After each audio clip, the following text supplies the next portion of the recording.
ওই দিনকে একটা ভিডিও ছাড়ছিলাম তাকে নিয়ে, যে তার খোঁজ খবর তেমন কেউ নেয় না। সেই ভিডিওটা দেখে মায়া করে আমাদের মানিক মাম আসছে তাকে কিছু সাহায্য করতে এবং তাকে ঈদের উপহার দিয়ে গেছেন, আরো বছর তার পাশে থাকবে সে।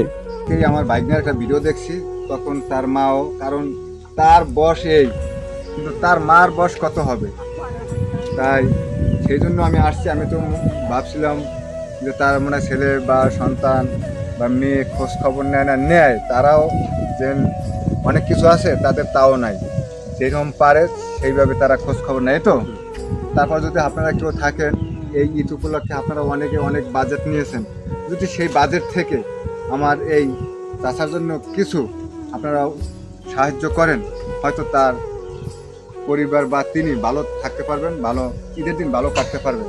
এখন চাষা, এইটা কি নিজে তোমার তরফ থেকে দিতে পারে? হ্যাঁ, আমার তরফ থেকে দিচ্ছি, আমার ভালোবাসা থেকে দিচ্ছি, আপনাকে ভালোবাসি সেই জন্য দিচ্ছি।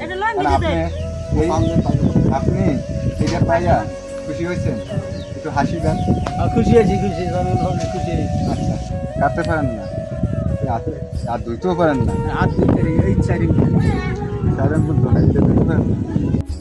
তার হাতে একটা সমস্যা হয়েছে, সেটা হইলো আংটিটা হাতে আটকে গেছে, চতুর্থ ফুলে গেছে এবং সেটা আঙ্গুলটা পচে যাওয়ার ধারাধারি।